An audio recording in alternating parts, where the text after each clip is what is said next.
Hello guys, ജാസിലെ വീട്ടിൽ വന്ന time തൊട്ട് ഞങ്ങൾക്ക് രണ്ടുപേർക്കും കൂടി എന്തെങ്കിലും കുക്ക് ചെയ്ത് ഉമ്മീന് കൊടുക്കണമെന്ന് ഭയങ്കര ആഗ്രഹമായിരുന്നു. അങ്ങനെ ഇരുന്നപ്പോൾ എന്തെങ്കിലും സ്നാക്സ് ഉണ്ടാക്കി ഈവനിങ് കൊടുക്കാമെന്ന് വിചാരിച്ചു. അങ്ങനെ ഞങ്ങൾ ഉള്ളിവടയും പഴംപൊരിയും ഉണ്ടാക്കാമെന്ന് വിചാരിച്ചു.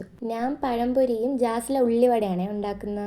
സവാള കട്ട് ചെയ്യുന്നതിൻ്റെ ഇടയിൽ ജാസിലാരെ കൈ മുറിഞ്ഞു ഗൈസ്. അങ്ങനെ ഞങ്ങൾ തോലെല്ലാം കളഞ്ഞ് ക്ലീൻ ചെയ്തതിന് ശേഷം സവാളയും പഴവും കട്ട് ചെയ്യാൻ വേണ്ടി കയറി.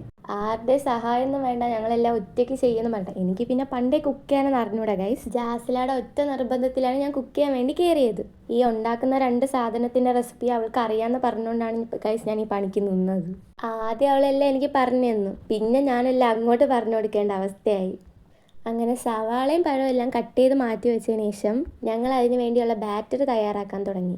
കുക്ക് ചെയ്യുന്നെത്തി പാടുള്ള പരിപാടിയാണെങ്കിലും ഞങ്ങൾക്ക് രണ്ടുപേർക്ക് ഒരുമിച്ച് കുക്ക് ചെയ്യാൻ ഭയങ്കര ഇഷ്ടമാണ് ഗൈസ്. എൻ്റെ വൈബുള്ള ആരെങ്കിലും എൻ്റെ കൂടെ നിന്നാൽ സംസാരിച്ച് ഞാൻ അവരെ കൊല്ലും. അങ്ങനെ മാവിൽ മുക്കിയെല്ലാം സെറ്റാക്കിയതിന് ശേഷം ഞങ്ങൾ അടുപ്പ് കത്തിക്കാൻ ഞാൻ എടുത്ത ടൈം, പിന്നെ ആ പേരും പറഞ്ഞ് കുറേ നേരം ജാസിൽ നിന്ന് എന്നെ കളിയാക്കി. അതിനുശേഷം പാൻ ചൂടാക്കി അതിലേക്ക് എണ്ണ ഒഴിച്ച് മിക്സ് ചെയ്ത് വെച്ചിരുന്ന പഴം ഓരോന്നോരോന്നായിട്ട് പാനിലേക്ക് ഇട്ട് കൊടുത്തു.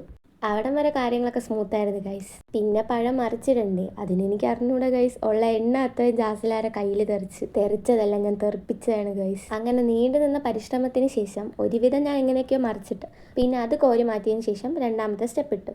ബാക്കി വന്ന മാവ് പോലും ഞാൻ വെറുതെ വിടാതെ അതിന് വല്ല ഹാർട്ട് വരയ്ക്കാനൊക്കെ ഞാൻ ട്രൈ ചെയ്ത് ഗൈസ്. പക്ഷെ എന്നെ കൊണ്ട് പറ്റിയില്ല.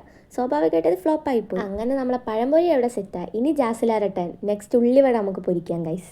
ജാസില പിന്നെ കുക്കിങ്ങിൽ പ്രോ ആയതുകൊണ്ട് ഒന്നും പറഞ്ഞു കൊടുക്കേണ്ടി വന്നില്ല. നല്ല കുട്ടിയല്ല, നല്ലപോലെ ചെയ്ത് എൻ്റെ മുമ്പിൽ കുറച്ച് ഷോയൊക്കെ കാണിച്ച് ഉള്ളിവടയൊക്കെ അവൾ പൊരിച്ചെടുത്ത് ഗൈസ്. പിന്നെ നമ്മൾ കട്ടൻ ചായയൊക്കെ ഇട്ട് അതൊക്കെ കൊണ്ട് ടേബിളിൽ വെച്ച് എല്ലാം കഴിച്ചു നോക്കി. പിന്നെ പഴംപൊരി സെറ്റുമായി. അവളുടെ ഉള്ളിവടയ്ക്ക് ഉപ്പ് കുറഞ്ഞത് ഫ്ലോപ്പുമായി. ഇതാണ് ഗൈസ് അഹങ്കാരം പാടില്ല എന്ന് പറയണം. അപ്പോൾ ഇന്നത്തെ വീഡിയോ അത്രയേ ഉള്ളൂ guys. Tata bye bye, see U.